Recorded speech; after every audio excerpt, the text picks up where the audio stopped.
Welcome back to the We Was Watching podcast. I'm your host, Brandon. I'm your other host, Chanel. And we are back to talk about Ironheart. Is this our first Disney Plus show? No, we did Andor. We did Andor. We literally did, and Ahsoka. Did we do Ahsoka? We did Ahsoka. Okay? Okay, yeah, we did Ahsoka. We did Andor and Ahsoka, and now we're doing Ironheart. Black woman superhero, which we're all excited about. We love it. Black girl. She's young, but yes, black girl. Well, she was in college, so is Spider-Man a Superman or a kid? What's his name? Okay, there we go. Thank you. But before we get into this show, you can reach, if you're listening to us on Apple Podcasts or Spotify, leave us a review. If it's 5 stars, we'll rate it on the show. You can also watch us on YouTube, which we're streaming live right now at youtube.com/@WeWasWatching, or just search for the We Was Watching podcast. Like our videos, subscribe to our channel, hit that notification bell so you can see us when we go live. You can also email the show at WeWasWatchingPod@gmail.com. And is it pod or podcast? I totally forgot. Podcasts. It's full. We Was Watching podcast@gmail.com. It's been a week and a half. And you can also follow us on social media at We Was Watching on Twitter and Blue Sky. So now, did we have any reviews? I doubt it. No, guys, please. We need some new reviews. What are we doing?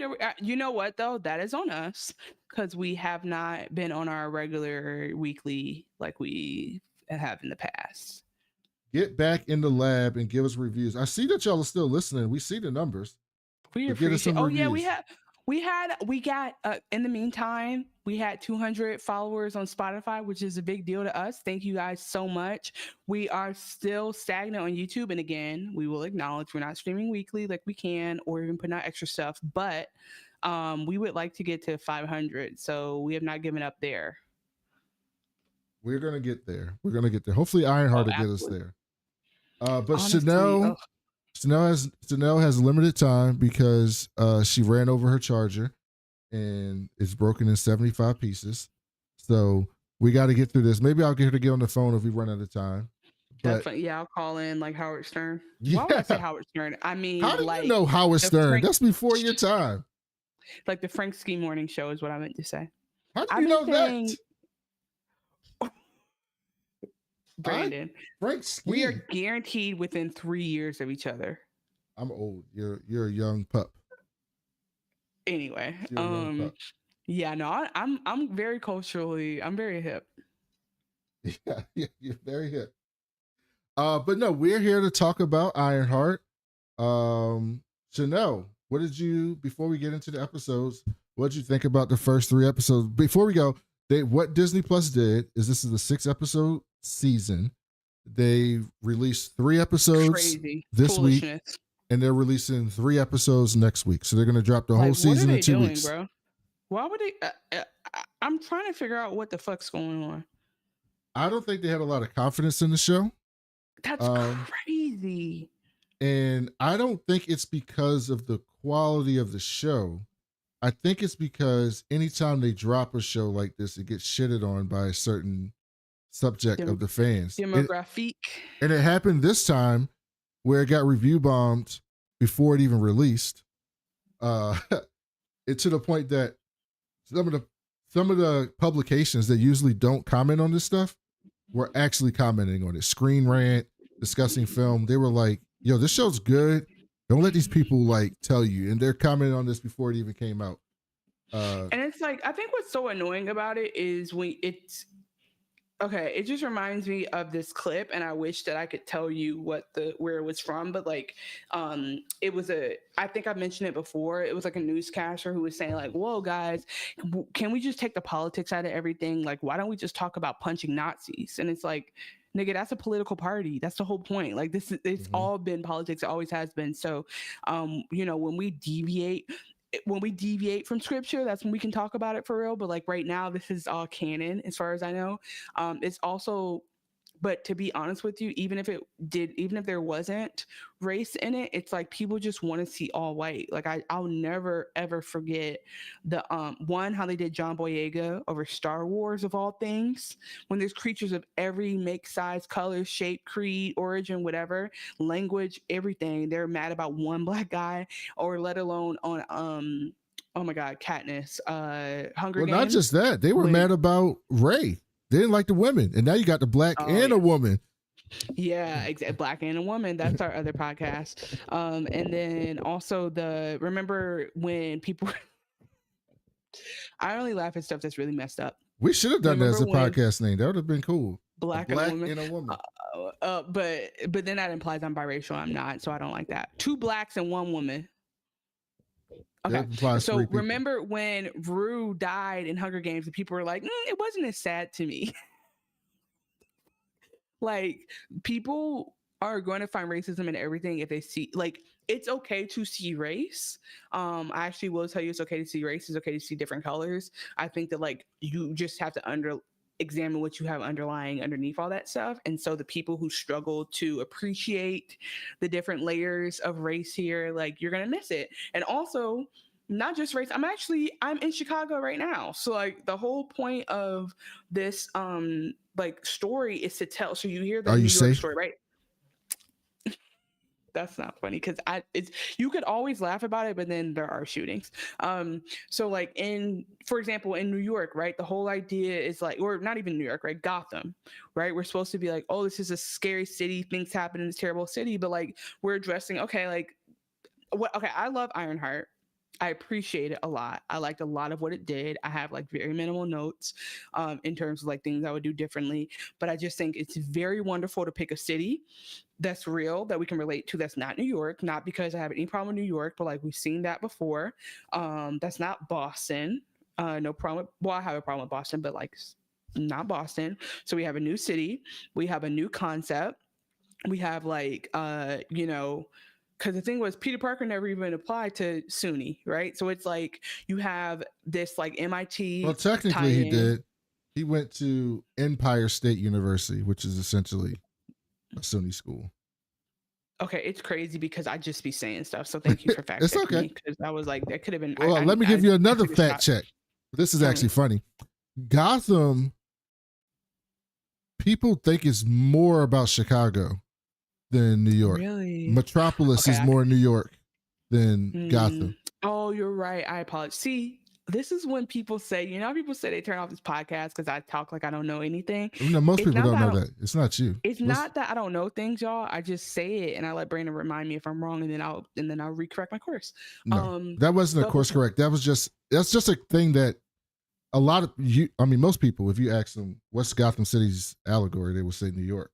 But it's really more Chicago. I think it's the back alleyway and the him living in a gothic mansion and the traffic of it all. But it could be Chicago the more I think about it. I know like we're pressed for time, but I just wanted to say that I wanted to tell you what I've been how I've been consuming TV lately. Okay. Got 5 minutes. Go. I started on Handmaid's Tale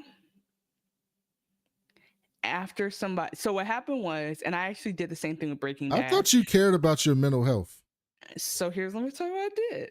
So I saw somebody post about the finale of Handmaid's Tale, and they kind of said like not a spoiler, but like something that I was like, oh, huh. Like that, like something that alluded to the pilot. And I was like, I wonder what this is. So I was like, fuck it. I finally started. And the same thing, I didn't start Breaking Bad till it had already gone off the air either. And I avoided spoilers. The whole time. So I don't play those games. So anyway, started Handmaid's Tale. And, everybody was warning me like, hey, it's going to be a point in time when it gets too close to home. And I was like, word, you're right. And then also, by the way, that would be a really interesting show for us to talk about. I wouldn't want to do an episode by episode recap, but even like seasons or the whole show, Brandon, we should do a Handmaid's Tale episode. Anyway, okay, so here's what will happen. So when it gets too deep, I stop and then go to read a recap. And I found like Handmaid's Tale, people recap that show online the way that we recap our shows in like in so much detail. So Mm-hmm. I would find that I could read through episode. I read all of season 2 without watching it because there's some brutal shit that happened in season 2, and I was like, no, thank you. So I read through it until I got to a part of season 3 where I was like, oh, I want to see this happen. Christopher Maloney was on the show, and I was like, oh, let me see him. Like, what's up with my guy? How's Stabler Stabler? doing? Yeah, Sabler's there. He's a bad guy. Well, everyone's a bad guy. So I start to watch that, and then it got to a point where I was like, oh, they're about to get dark again. They're about to get really dark again. So I turned it off and I went back to my recaps. And now I'm on season 4. And that's how I'm going to be able to finish Handmaid's Tale, because instead of watching it, I'm going to read the gory parts, and then because I just don't need to see sexual assault ever again. I Chanel personally don't need to see it. I don't need to see it. It's not something I need to be depicted. I want to go back to the Hitchcock of it all, where somebody falls backwards catatonic and you just have to assume that was an assault. That's where I'm at right now. I don't need to see it. It's traumatizing me. So skipping over that has been very helpful. And I can't even say I've enjoyed the show. I would just say it's deep as fuck. It's deep. Like, it's some stuff where I'm like, this is getting deep. But what all these shows do for me is make me think about history. Always think about American history, because that's global history, comes and goes for me. You guys know I only keep certain facts in my head. And it's crazy because even with evolution and like industrial and revolution, and how like we've changed the way that things happen, and like lifestyle shifts over, like the technology we live in today, even with that, we're still the same as we were 200, 300 years ago in terms of human beings. And I find it, even like thousands of years ago, in terms of like sacred texts, like there's only so much that's changed. And so I find it to be really interesting to think through the dynamics of it all and who you would be in this moment. And so like Gilead had a very clear, bloody overthrow of the government that resulted in something that was objectively worse for everyone but the white men, right? Or the men who were involved, the straight men. Would you recognize that in theory, though? If it didn't look the same, but it was something similar, like what role would you play? And when you think about like anything in history, like you think about, people going on religious crusades, when you think about enslavement period in the US, right? It's like, what side would you be on? Because in all these times when you think about the Holocaust, like all of these moments, oh my God, I'm pretty sure YouTube's going to grab that. The more I think about it, I need to start speaking in code. But when you think about all these moments in history, you do have to ask yourself, what would I have done? Would I have read about these things happening and been like, oh, that's terrible, let me go to work? And it's like, that's kind of how I see what we're going through today. And so, yeah, it's super timely and it's super touching, and it's also super traumatizing. But I think women tend to try to empathize with each other by still going through and watching those things. And also, like, I think there's like a sick part of us that tries to like prepare ourselves for like how we would handle oppression. That's why I think women get so into like true crime, because you're like, all right, like I want to, like, before you get to the point of arming yourself with information, you're kind of just like morbidly fascinated, like, how do I avoid this happening to me? So that's my thoughts on so far on Handmaid's Tale. Now you got to finish. You got a week, like 10 days to finish Foundation. I forgot. I knew there was something else. I knew there was something I was supposed to be watching, and I kept saying, "What show is that?"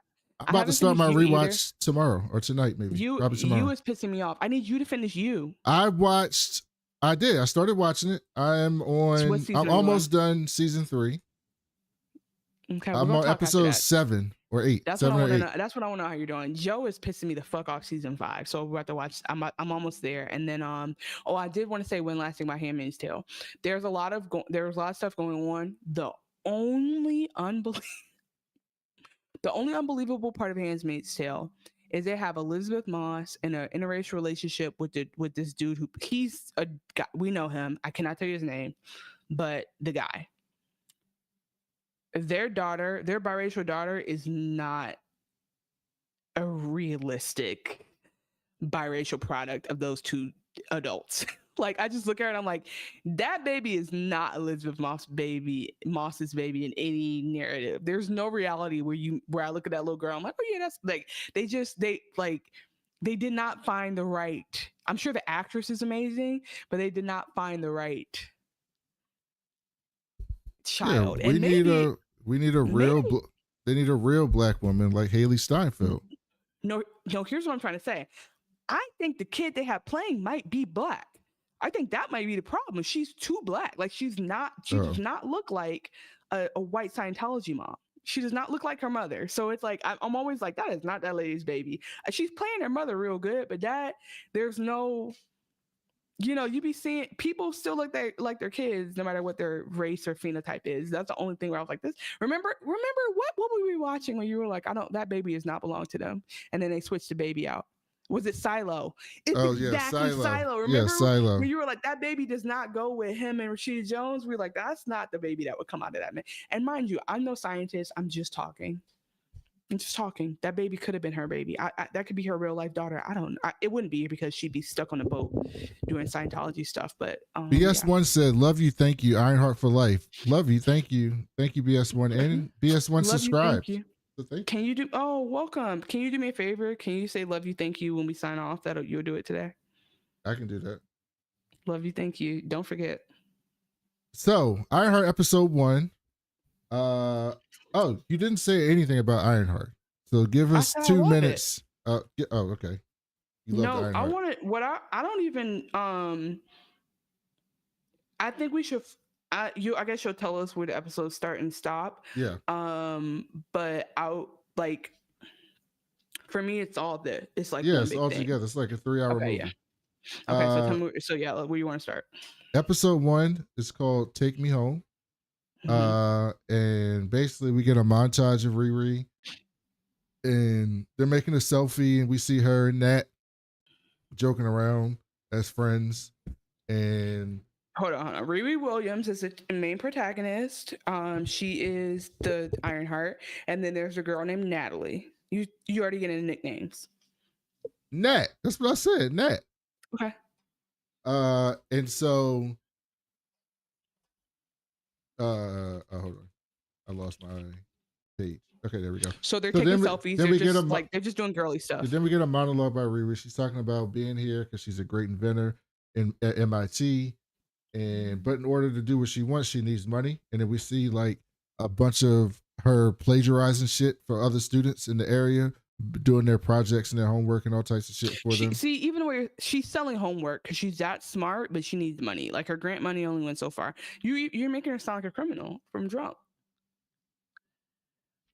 I'm not going to sit here and let you just defend her because she's black. All right, I'm a fan. That's what's about to happen. But she was literally doing other people's homework for them and their projects. Yeah, I mean, but like plagiarizing is crazy. They're plagiarizing. That's what that is. No, they're plagiarizing. No, see, that's the thing. They shouldn't even have called it that because like it's they're plagiarizing her. She's not. She's doing the original work. She's giving consent to the plagiarism. Right, but like she's not plagiarizing. She's a part of their plagiarizing, but she doesn't know. Maybe they're going to take her homework to redo it in their own way. Maybe she's inspiring them. How does she know? Yeah, I'm sure that's why she was charging them. And so the consulting fee. Yeah, she was getting a tutor fee. That's what that was.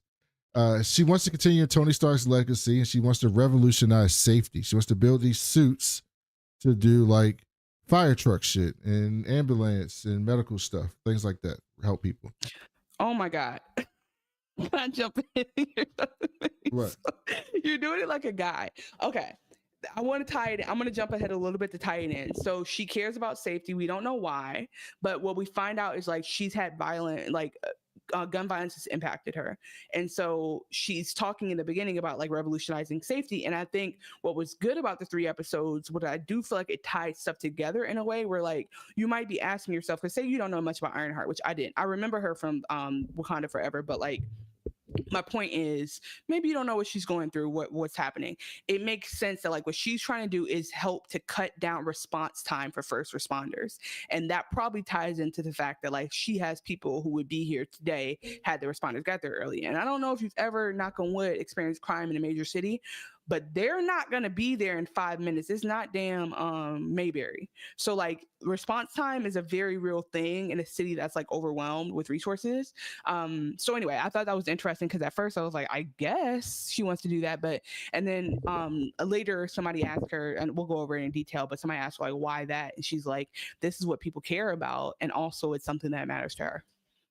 Then we get to the MIT admin, and she's asking about an extension of her grant. And she's been there 4 years. By the way, did you recognize the dean, or not the dean, but the professor? No, who was that?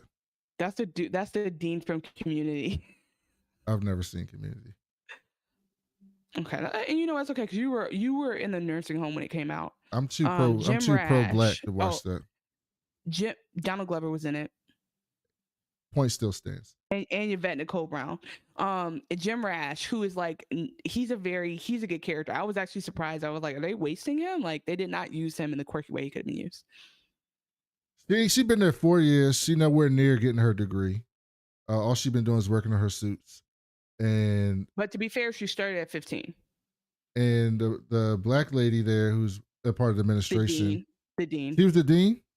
Mm-hmm. I didn't know if they said her name. Riri goes on this speech talking about, y'all just trying to make me small, and I'm trying to be big, and that's why I ain't done shit, because I've been trying to be big. And the dean was like, bro, why don't you shut the fuck up with that bullshit? Like, she's like, my whole shit. Respectfully, you're full of shit.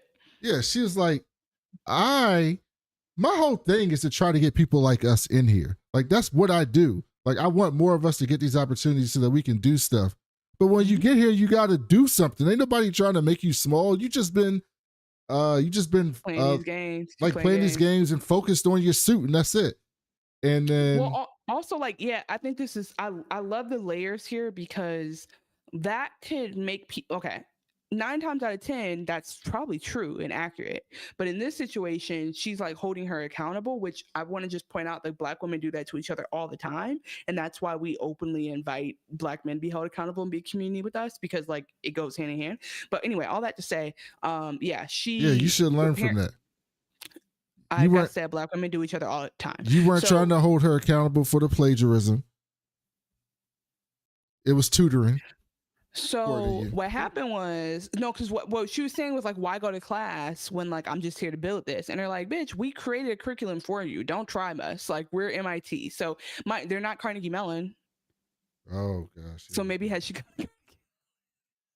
I'm just kidding. No, so anyway, so because of that, she holds her accountable, but then she's like, by the way, we're actually past this. We're all the way into, hey, you got to go because you've been selling too much homework. Then she's like, oh. And they're like, yeah, baby, you're literally expelled. So she goes back to the lab, and they're like, don't take nothing that you ain't built. That's not yours. And so she gets her suit, because she did build her suit, and they did a cool little thing, animation to get the suit on her. Yeah, so I did love that. Go ahead. And then she got an AI named Trevor. And it looked like the clip from the original Microsoft Word little paper clip, which was actually, now I think about it, the first AI. And she set a course to Chicago. She had to put her school ID in to fly, though. And I was like, baby, once they cut you off, what you gonna do? Well, we'll find out. Back in Chicago, there's some people dressed up as like cleaners or some shit. And they break into this rich person's house. The security guards come to fight them. They whip the security guards' ass. And we see that the Hood is directing them. Parker. By the way, what'd you think about Parker, Chanel? Fine as fuck. I knew you were going to say that. That's why I asked you. That's why I asked you. I don't know what else to tell you. So then Riri gets to Chicago, but her AI was like, hey, dog, they cut you off, bro, so I'm going to have to dip. And the suit, she tries to take over manual of the suit, but she can't really fly it right at this point, and she crashes to the ground. And so she has to pick up all her stuff, and this little boy comes to help her with a wagon, Landon, who's so adorable. But the funniest part is Landon he's not. It was some guys trying to holler at her when she was walking down the street, and they called her Iron Ma. That's what they called her. Iron Ma. Iron Mist. They were just throwing it out there. They were like, all right, we can call you whatever you want to. We're not trying to be disrespectful. She's just she's just walking along. I think I will say this is my one note. What I don't like about the way that I feel like they dressed her in a very gender neutral way in the beginning. Like literally, she could have easily been literally Miles Morales with her wardrobe, and I feel like it's an interesting thing of like. Maybe I was just projecting because of what I've been going through, but it's like they're like under sexualizing her, and I appreciate that, but also like she's 19 at MIT. I'm gonna tell you right now, like I'm like she would be wearing that, but she would also go out and dress like there and there's something there that I'm missing in terms of like how we give young women the opportunity to represent the fact that it's okay to be sexy. But I know that this might not be the time and a place for that. But like, I guess what I'm trying to say is fucking Scarlet Witch, Scarlet Witch, fucking Black Widow. They all wear form-fitting leather suits, right? So like, why? I guess Storm maybe, but like, I just want to see her get a chance to like be styled as like a stylish good looking Black woman. But I will say it's not unrealistic how they styled her. I just wanted to see something that felt less gender neutral. But Okay. I could be tripping. No, that's fine. I would just say that she was wearing a suit, an iron suit, so she probably was just No, I'm talking dressing about all 3 comfortable. episodes. I'm talking about Oh, I was she was paying wearing all like gym shit, right? yeah, like no, she having like cargo pants. Like at one point she had on like a halter top, but like she just having like a hoodie and stuff. And I'm like, with the straight backs, it's like it's not giving. It just wasn't. We didn't see a range of feminine wear on her, and I'm just interested in that. And I guess like almost like Nat got that, and so they're making a juxtaposition. But I'm like, and she doesn't have to be queer, but I'm like, give her a range that a 19-year-old Black girl who's in college in the Northeast would have, and maybe I'm projecting because that was me one day, but like there's just a range. And again, we spent 3 episodes. I'm sure it's fine, but like it's just I don't want them to desexualize the only Black young woman here. And I don't. So far, I guess like they don't make Finn. They don't like Finn's not sexy necessarily. So maybe I don't see it anywhere. But I felt very connected to this character, so that's what I was thinking about it. I could be wrong. I could be crazy. yeah, that's fine. No, I don't think anything you said was wrong at all. So then she get to her mama house, and the little boy is trying to like, what do I call you? And she was like, I'm Riri, the bad girl genius. And he was like, I'm not calling you that bullshit. He's like, please, yeah.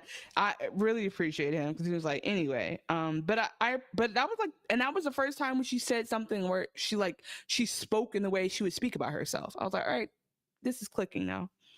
So then we get to her mama house, and her mama and her friends in there talking shit about her before she Cree got in. Summer is in there with the hat. Did you see the hat on the table? Yes. She get in. The hat is a paid actor. And her friends started burning sage around her to get that negative energy out, and talking about having some crystals and obsidian to get rid of that shit. And representation. And then her homeboy Xavier shows up, and she's like, all right, I gotta go. She got the fuck up out of there. And she's talking the aunties were about to grill her because they're like, bitch, did you just get sent home from school? And she's like, oh, I'm out. He's talking about how people are obsessed with the Iron Man suit. And because he's like, why do you keep working on that suit? You had all this at your plate. You could have got a big time job and been making 6 figures and this and that. And she's like, because like people care about the suit. If I was doing something else, nobody would care. If I do this, it's gonna be iconic. And so she tells him she needs she was like, maybe I need it, but I need to get some money to finish this suit. Maybe I need to go to Dubai or some shit. And he said, you would go all the way around the world just for that? And she was like, yeah, everything here seems so small. And she was like, I'm trying to be much bigger than that. And I appreciate, again, that has to relate. If you came from a Midwest city, even a world's best city voted 8 times like Chicago, to this place where they're making you feel like that college connects you to the rest of the world. So like home feels small. And I think there's just something very poetic about like Black intellectual students going to these meccas of like liberal learning and then having to like reprocess what home looks like for them. I don't think that was it at all. I think you missed what it was. I think everything's no, small to her, right? no. I think you're right, but you're assigning it to the wrong thing.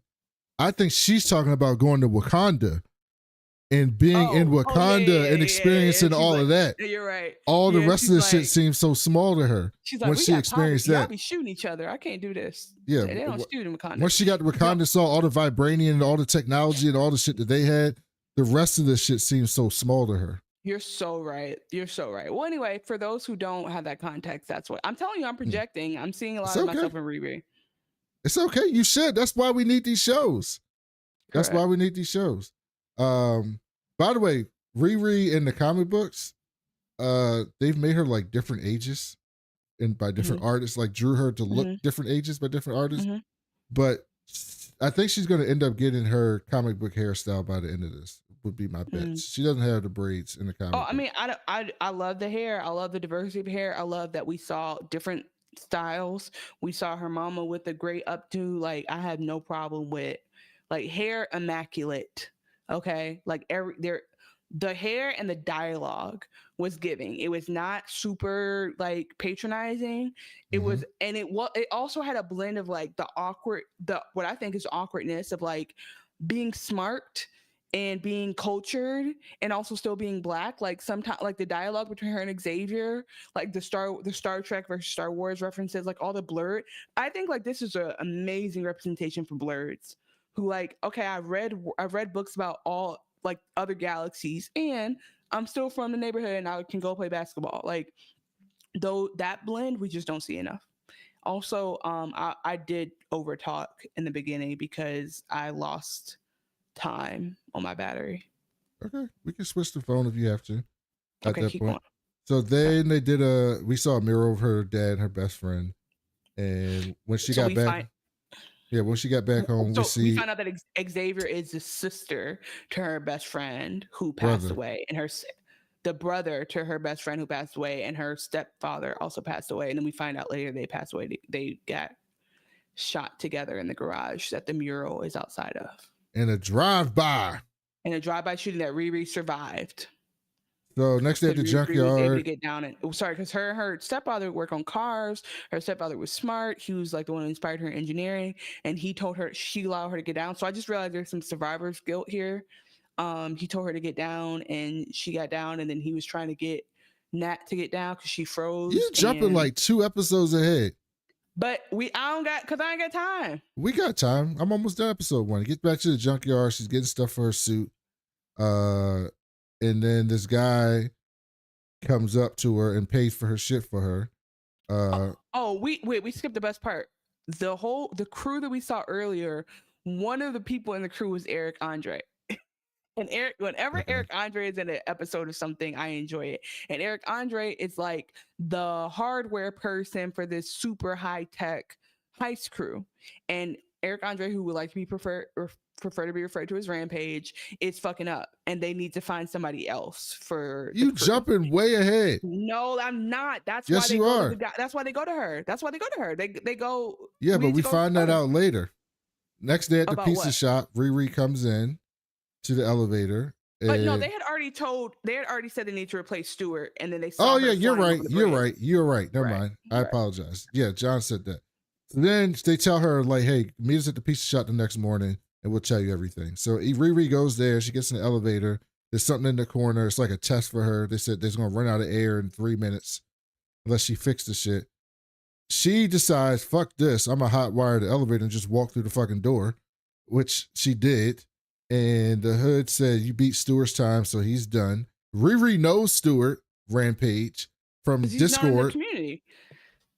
And like this group might disrespect him, but like he has credit in the streets. Hood starts to pitch Riri on joining and say, hey, think about it, let us know, but you're going to make some good money. And he's like, we steal, but we do it to bad people. No, we steal and we kill. We'll do what we got to do. We got something from Kayla McCoy. As a Black woman myself, it's been disheartening to see all the hate, especially with everything else going on. Happy to hear discussions on the show that's not rooted in racism. Thanks for covering. Of course, yeah, we briefly touched on that. But yeah, I mean, it happens every time, particularly, it happens for almost any show with a woman. It happens for almost any show with a Black person. and it happens double for any show with a black person with a woman. I hate to say this because I know that like silos is not good, but like Kayla, cleanse your timeline, cleanse it. Whenever I see somebody talking, oh, that's a I'm blipping you. You're not here anymore. Luckily, though, people actually like this show. Yeah, it's a good ass show. And they couldn't. You can't argue with this. And even people who would probably not like it are starting to like it, and so the word is starting to spread on this because it's not getting treated like She-Hulk did. And I like She-Hulk, but they just completely shit on She-Hulk. You like it because of the twerking episode? Of course. I mean, that's the only. I remember you texted me being like, the only good redeeming part of She-Hulk is that Megan Thee Stallion's in her twerking. I remember that text you sent. If you put Megan Thee Stallion twerking in anything, if you put Megan Thee Stallion twerking at a Trump rally, I'm gonna go. So I don't know what you want me to say. I'm so glad she used her power for good. Side note, I forgot. I moved forward in my MCU timeline. I rewatched original Thor. Oh, that's unfortunate. Original Thor is actually okay. I enjoyed it. He made me laugh. Chris Hemsworth is funny as fuck. That made me laugh. Thor is like the worst frat boy ever. The most honorable frat boy in the universe. Yes. Then we get back home. She's working on a suit, listening to Xavier's mixtape that he gave her earlier. On the mixtape is like an interlude from Natalie. She starts to have a flashback about her stepdad and Natalie and the drive-by shooting day when that happened. Riri comes in because she's kind of projecting at this point. She comes in and asks her mom about the shop. It's like, why are you not taking care of this stuff? And kind of lashing out because she's upset about remembering that stuff. And her mom's like, listen, you just got in this house. Like, don't be coming at me like that. I'm gonna give you grace. And she's like, I'm gonna whoop your ass. That's what she says. And then we get a montage of Hood getting tattooed on his back, and he has like a lot of like veins and stuff on his back, which, you know, something fucked up is there.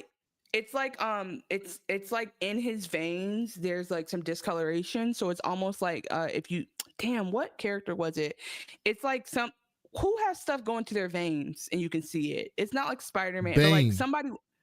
Bane. It's like when so there's something it's almost as if something's ink is injected in his veins, and so I don't know if he's like tatting over it to try to distract from it or whatever, but he's doing this big piece on his back that is trying to I think already. Yeah, that's what John was doing. John's trying to cover it up so other people don't see that weird shit that's happening. But already at this point, I'm like, this got something to do with the hood.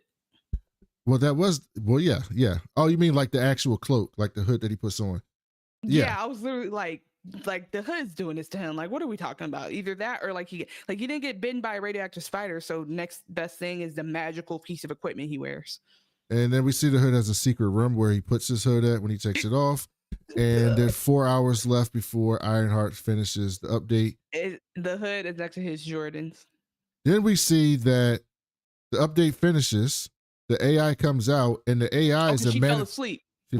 She fell asleep, right? Yeah. And she was dreaming about that stuff. And the AI comes out as a manifestation of her best friend Natalie, and she is completely freaked out about this. And she's just like, it's like her friend in a hologram. And Natalie's like, she's like, I'm not calling you Natalie. Like, you're not Natalie. She's like, oh. All right, then we'll call me Neuro Autonomous Technical Assistant Laboratory Intelligence Entity, Natalie, which is smart. I like is like play on MODOK. No, MODOK. Oh. MODOK is a mental organism designed only for killing. MODOK. That's also in the Marvel universe. We saw him in Ant-Man. Remember Ant-Man Quantumania? I think it's also more like, what can we name this girl that has letters that could be? Yeah, that's the same thing with MODOK. But yeah, so she's trying to recreate the griot, and she like the AI or like what she learned from from Wakanda, but it's just very interesting because again, what she's going through is like this is the underlying thing that she has not processed. What was very valuable for me was she has not processed the gun violence that she witnessed, the losses that she experienced. when throughout the whole first 2 episodes until the very end, people ask her if she's okay, and she says, "I'm fine," and pushes it away. It's not until the very end of episode 3, the end of the first arc, that she admits she's not okay. So like Natalie's manifestation is like perfect for her, even though she's resistant to it, obviously, because she's like, "Oh my god, I conjured a ghost," but like it's what she needed, because like she's lonely, and nothing about what she was doing at MIT was building her community either. She was not at Chocolate City at those parties, and that is for the people who know what Chocolate City is. I have Ironheart's first appearance, or Riri's first appearance in comic books. I've read a lot of her books, and so you may not know this, but in the comic books, basically she gets kind of taken in by Tony Stark, and it's like her, and she's like his protege or whatever. And then in this comic book art, Tony Stark dies, or he's basically dead.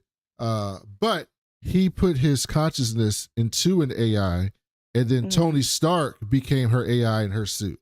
So he was her sense. Jarvis, and so she was always with him. They didn't have Thanos in that one? No, not in this story. This was before Civil War 2. Oh, it was okay. Because what I'm curious about is like, why the fuck does he like Spider-Man so much? You mean in the movies? Yeah. Well, in the movie, that's just a storyline that they did for the movies. But okay. But that's not canon either. The Iron Man story is Spider-Man. Not that exactly like that. Iron Man did make Spider-Man an Iron Spider suit during the original Civil War, and they did have a relationship, but it wasn't. But, I mean, they were on the same. Yeah, they were on the same team. I feel like there's something in the movies where like they do a RDJ, Tom Holland kind of connection, and he calls him Kid. Yeah, they were more closely related. Yeah, and I feel like it would have made way more sense had Riri Williams been a part of Avengers earlier on, that he would have connected with her. But no problem with it. I'm just curious about that. So then I think we'll probably see him in this show. By the way. I guess. Yeah, RDJ did a bunch of. By the way, fine wine. That man still looked good. So he looked better now, because when he was doing the Guy Fawkes fucking goatee as Iron Man, that wasn't working for me. But RDJ now wasn't working. And so it's working for me now. But no, he did promo for, they were on a talk show and RDJ called in and said congratulations. They did like a FaceTime thing on Instagram the day of the premiere. So RDJ has done everything he could to be like, hey, I'm giving this show my blessing, guys. And then the best part, did you notice 2 executive producers in the credits? Do you watch the credits? Oh, you don't watch credits. I forgot. You don't care about production or anyone below the line. That's right. Forgot about that. So Serena and Alex Ohanian's child, and also Ryan and oh my god, I forget his wife's name. Ryan Coogler and his wife's child are both executive producers of Ironheart. That's cool. I love that. So Xavier's like, she's freaking out, and Xavier invites her to. First of all, I didn't know this was a rapper, to see Saba. I thought Saba was like an event. I was like, she's invited. What the hell is Saba? I had to look it up. Yeah, it was cool. Because I'm old. That felt realistic. So then they get to a briefing about what they're going to do, and they got to take over. This is the Hood and his gang, and they're going to take over Tunnel, which is basically like this woman is creating like these underground pathways to get through the city faster. But you got to sign up for it. Battery warning. Okay. So when you switch over to the phone. It's an underground transit system that you take with your car. And then we meet the Hood's team. So we meet Slug. Slug is a hacker from Madripoor. Madripoor we saw in Deadpool and Wolverine. We saw in... No, not Deadpool and Wolverine. We saw in Captain America and Winter Soldier, which is like this like underground place where people do shady shit. So that's where Slug is from. I was like, is that a country in Africa I never heard of? And I like how they use the correct pronouns for Slug, even the criminals. Yes. Yeah. And then First of all, because criminals are not bad people, and criminalism is contextual. I mean, they're kind of bad people, though. Crime is contextual, is all I'm saying. Yeah, but I mean, they're kind of bad people. I mean, we meet the Blood siblings, who are down there like athletes who started making money in back alley fights. We meet Clown, who's a pyro specialist who Hood found her doing the waiting to exhale on her fiance's car. And John, who's a Hood's cousin. That's what she was doing. Good reference. Who plays with knives. And then Riri is replacing Stewart as a mechanic and tech specialist. And they roll up. They talk about what the plan they were going to do. Riri goes home. She's got to finish the suit before they go out that night. Natalie comes back out. When I tell you my girl was procrastinating like a good old college student, like she was working on that suit up until the time the event starts.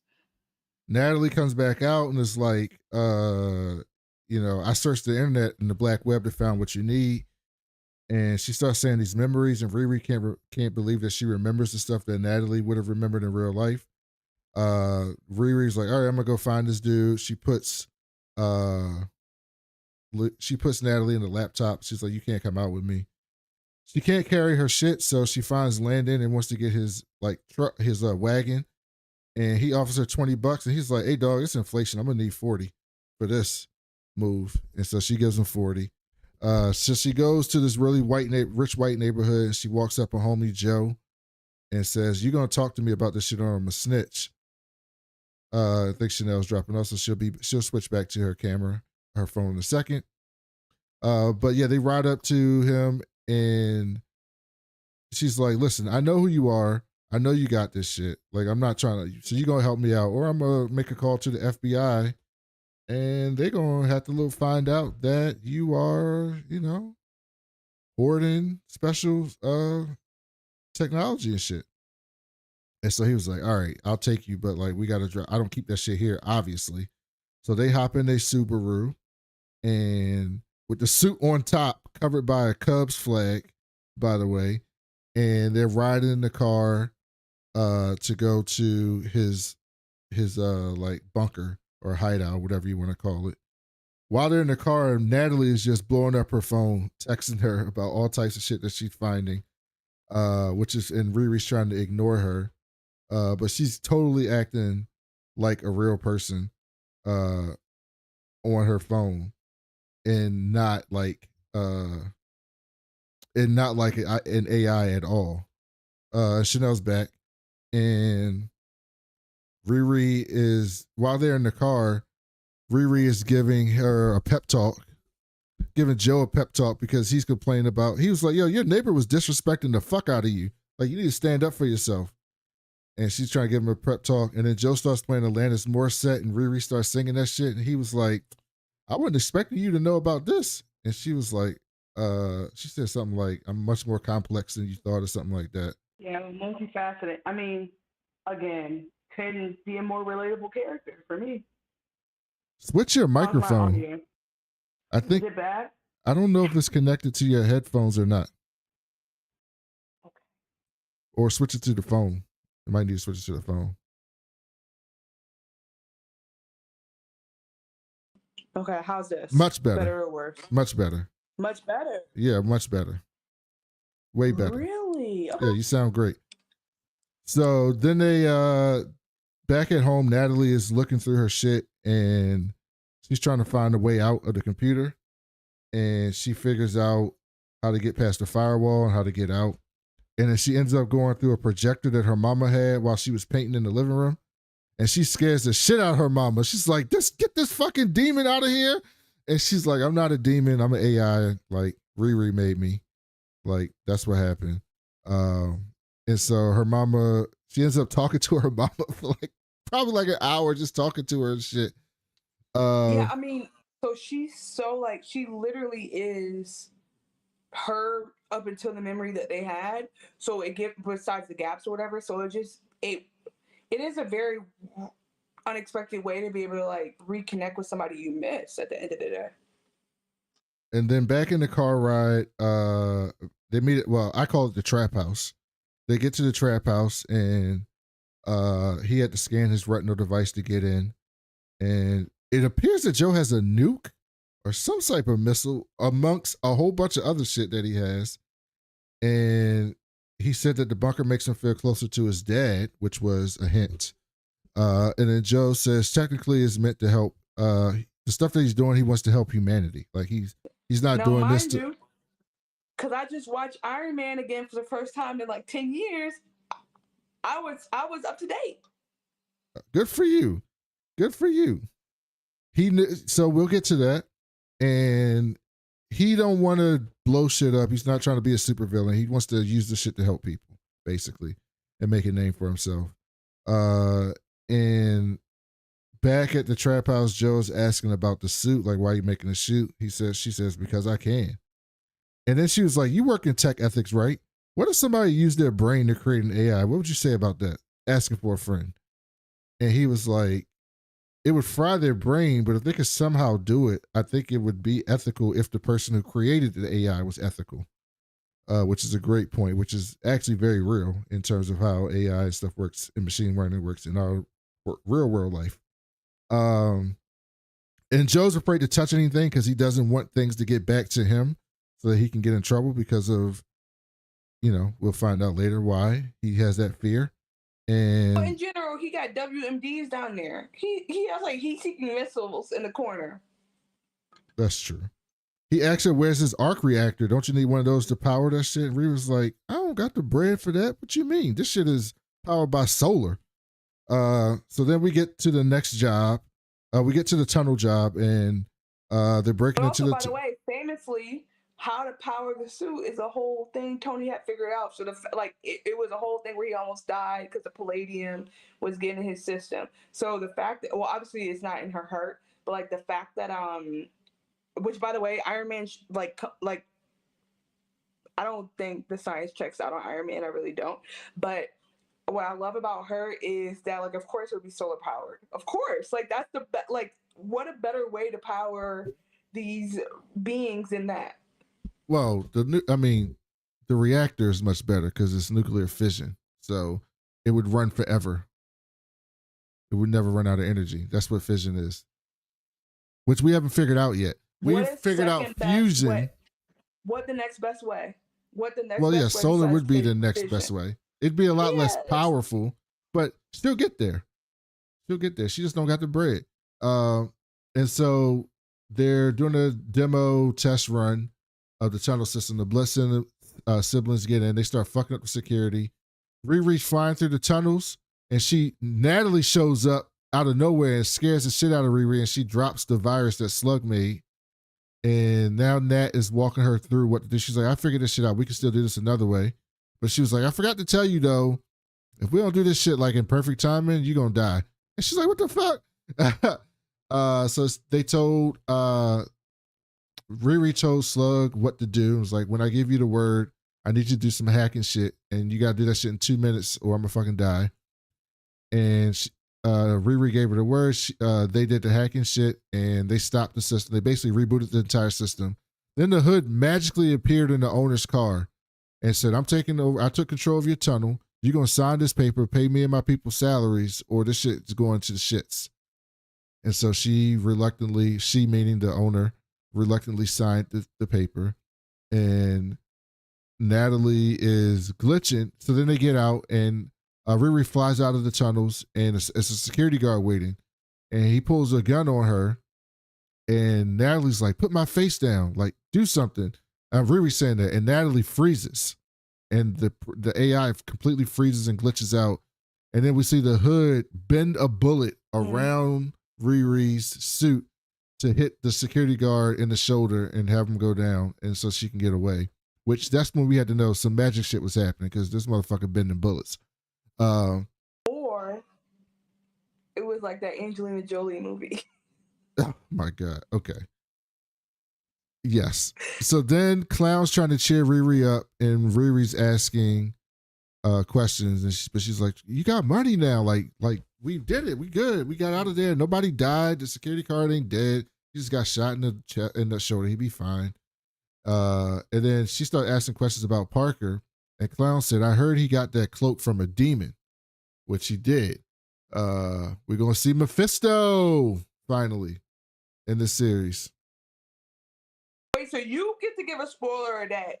You don't know unless you read the books, but I can't talk about. It's not from the books. The next minute.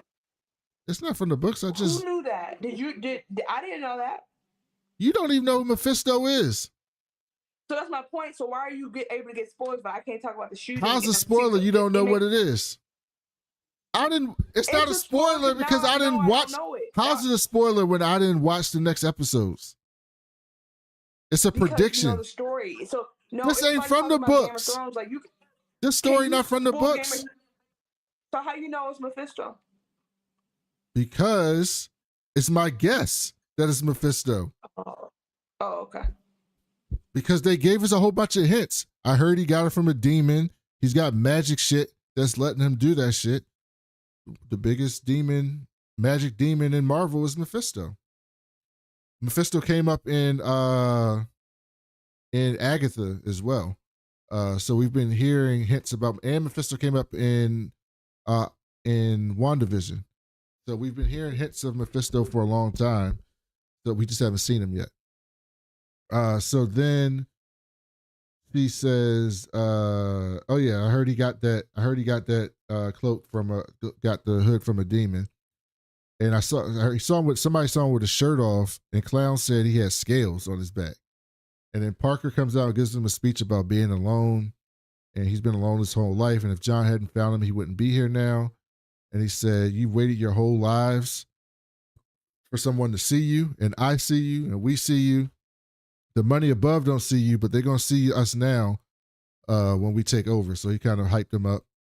So again, like storyline wise, what's interesting is you're building out. Like at first, I thought it was kind of disingenuous, but like say if we take it for fact, so like John is kind of the enforcer who also takes on that role because he knows it's almost like he has to save Parker from himself because he's not conscientious enough about like his blind spots, I would say.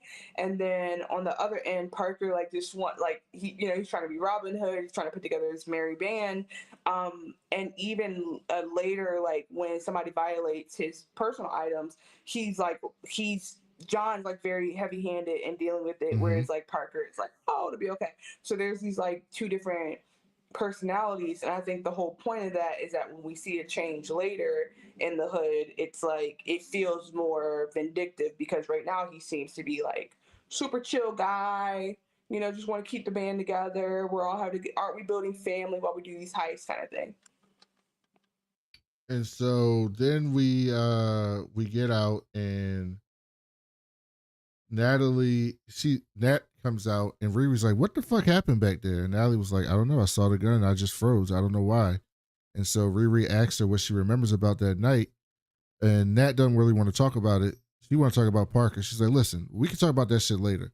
I sense some crazy energy coming from Parker's hood. Like energy that's not from here. That shit don't seem right. We need to figure out what that's about." And Riri was like, "I know Parker is sus, but I'm not worried about that right now. I'm trying to get this money." Wait, question. Don't Doctor Strange's hood have powers? His robe? Yeah, yes. He has a magical robe. He has a magical coat. Cape. Yep. But it's different?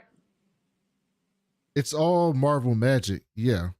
Mephisto fights Doctor Strange. They're like opposites of each other. So do they have the same magic? Not the exact same they're magic. Using it differently? Yeah. What's Marvel magic? What is that like a thing I should know? No, it's just magic in the Marvel universe. It's like there's different wings of the Marvel universe. There's like Marvel Cosmic, which is like all the stuff that happens in space in Marvel. And then there's Marvel on Earth, which is like Earth stories.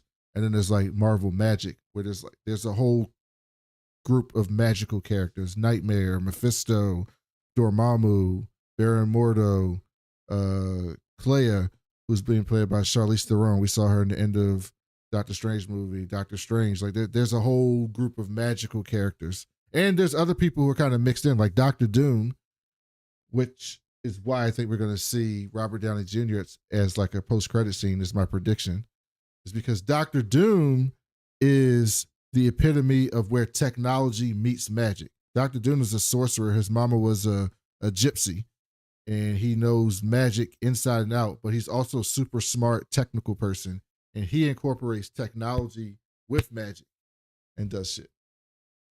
Do you think, wait, going back, Shaolin is not what it's called. Shin. Who? Shang-Chi? Yes. Is that magic too? Yes.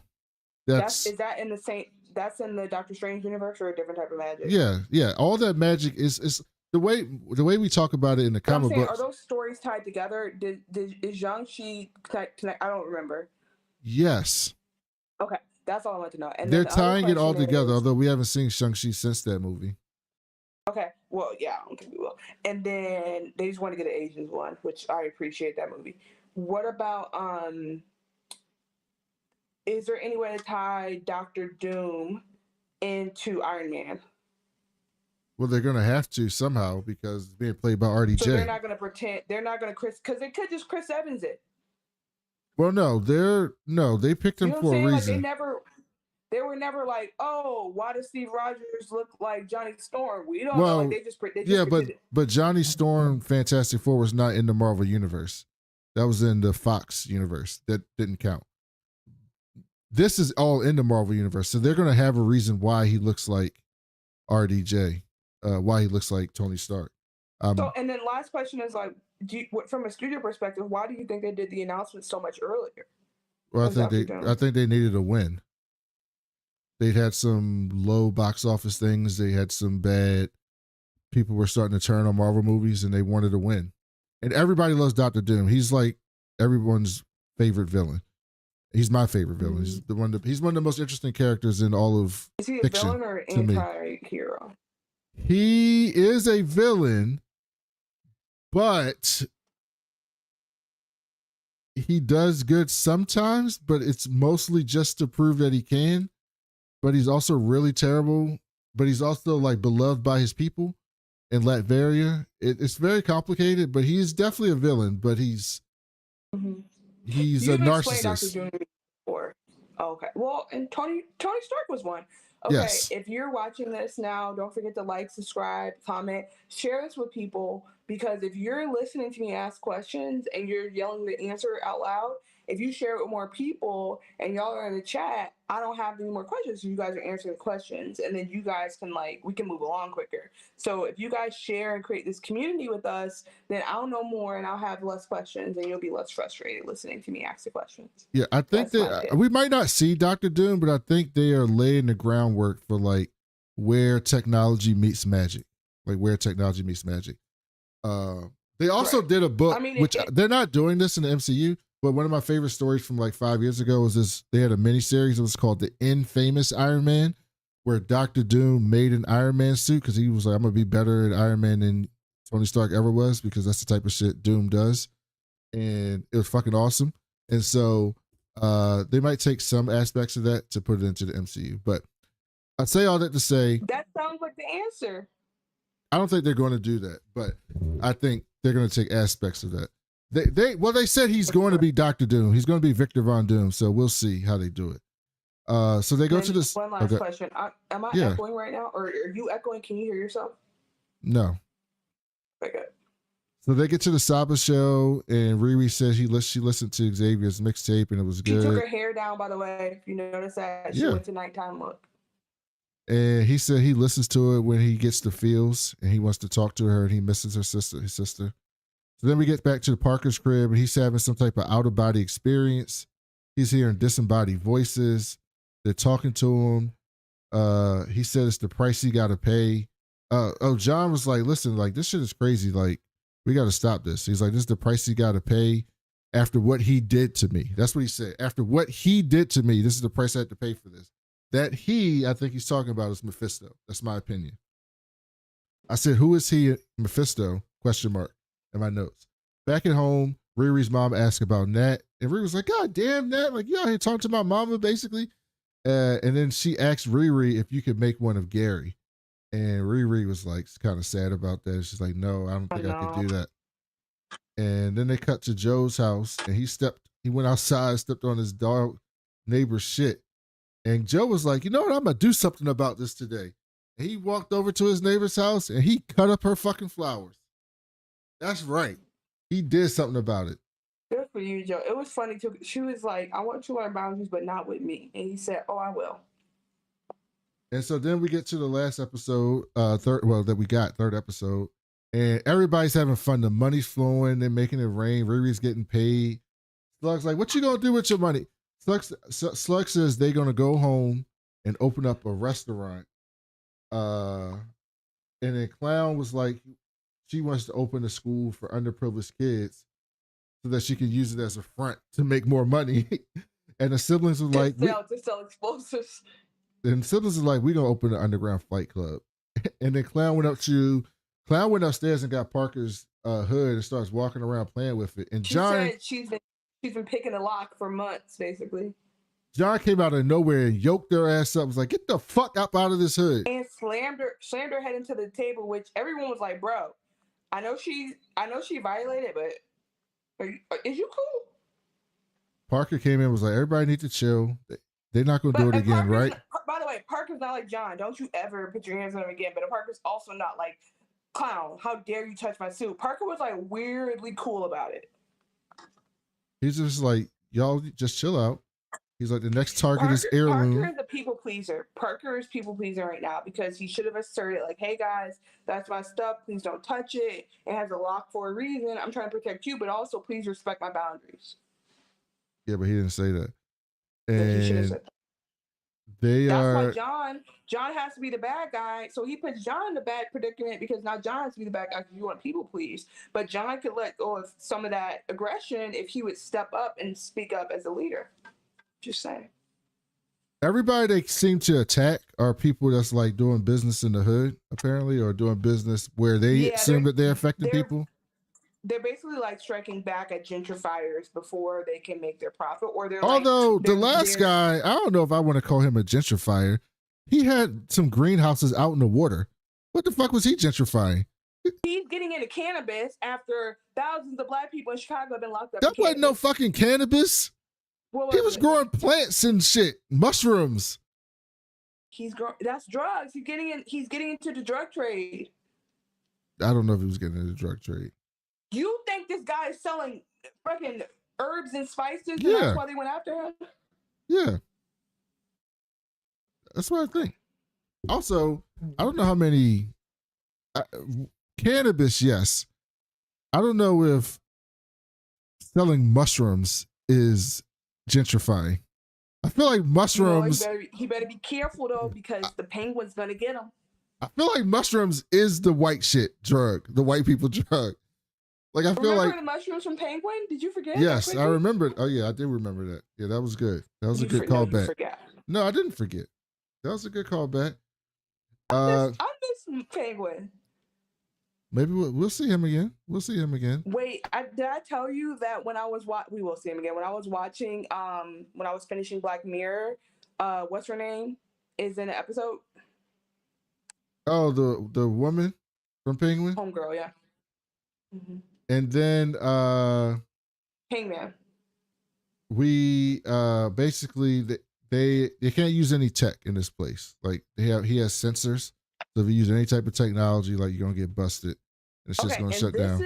This is so we're at a point in the season, technically, where it's like we're rising up, right? Like a heightened climax. And this is when shows make me mad because they choose to make the characters do something stupid for no fucking reason. And this is when that moment is. Everything else from this checked out, natural progression, it makes sense. I don't have any confusion about how could this happen? How could this person do this? Like even the mistake that Rampage made in the beginning, like that seemed valid. This is where they had me. Clown was like, we gonna act like Johnny slammed my head on the table? Like, is he gonna apologize? Great question. Because somebody's like, God, Parker's like, is the vibe off? He's like, yeah, because y'all pretend like I didn't get assaulted. And John apologized. And then Riri again, mind you, the writing of that, the way they wrote how she talked through it was so like, it didn't feel like a CW show. You know, sometimes like you can either be like, guys, what are we doing? Or it can go like Euphoria. You know what I'm saying? It's like two different, with young people, it's like either like a scripted 30-minute show or it's like this raunchy ass thing. I really like how they wrote about that level, like just like that level of conflict. I liked it. They made Riri asked to speak to Parker. She want to know how long we finna do this. Parker said everybody who did anything iconic had to do some unsavory things to get there. What do you think about that? It's probably true. Who do you think Bill Gates harmed? Yeah, he used a lot of technology. He probably didn't pay everybody great. He probably what if his college roommate went missing and they never found him because he's the original Microsoft guy? I mean, that would be bad. Or more likely, I think Bill Gates. What more likely, Bill Gates definitely either at some point took credit for somebody's idea and pushed on it, or I don't know. He had to lie about something because I'm like, he can't be the only good billionaire.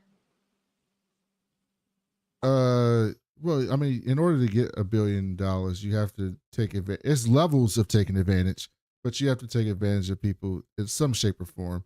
Millionaires, you can be a millionaire, without being a bad person.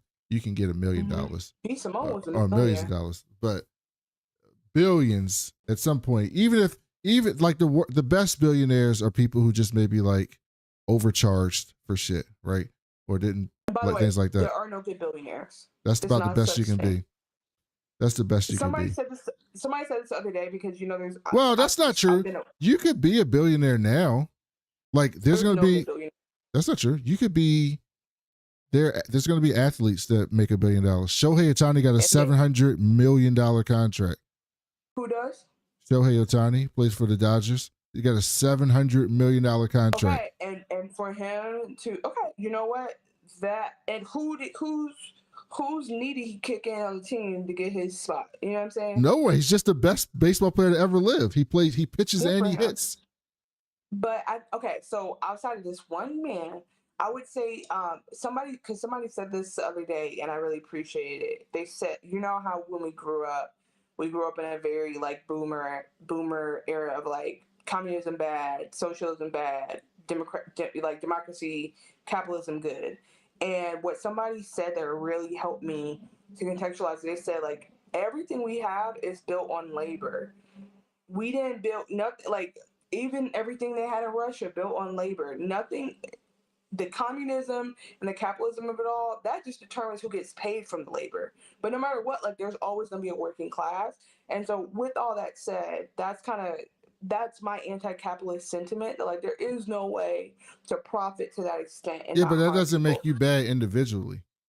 No, there is no way. But I think we all have seen outside of this one man who just got $700 million a pop. No, but what I'm saying is like professional athletes, if they make like there's bad stuff that goes into teams or leagues having that money, but the athlete themselves making that money is just based on them being an athlete. But who are the actual billionaires in sports besides this guy? Because is LeBron a billionaire?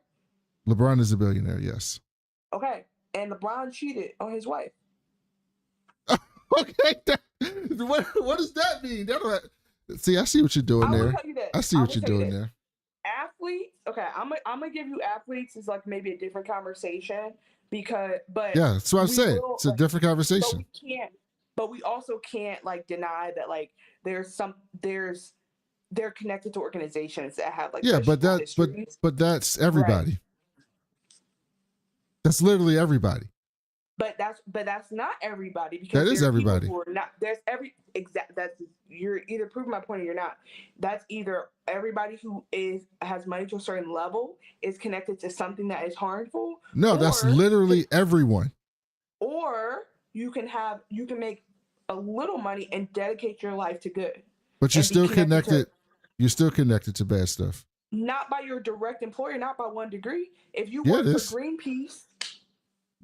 You think Greenpeace probably gets donations from people who've got money in bad ways? You know what's so funny? Wasn't Greenpeace where billionaires donate millions of dollars to Greenpeace? No, you're not hearing me. You're missing my point. But remember when Greg's grandpa was going to give all his money to Greenpeace? Yes, he's going to give all his money to Greenpeace. See? See? That's a perfect example. All I'm saying, I'm not saying that everything's not interconnected. What I'm saying is like there's no way to be a billionaire and get your money in a not equitable, the word ethical way. There's no ethical way. Not anymore. You could have. There was never, because, and you know why I say this? Because you cannot tell me in history, there's way too many stories of people stealing labor, stealing time, yes, but I'm saying it can't be, stealing but it could ideas. be. You could make $1 billion in the right way. No one does it in real life. If I was the first person to invent paper, right? And I just said, I get a penny for every piece of paper that's made in the world, I would be a billionaire. And I don't think charging a penny for every piece of paper made in the world is egregious, but I would become a billionaire. But here's my thing.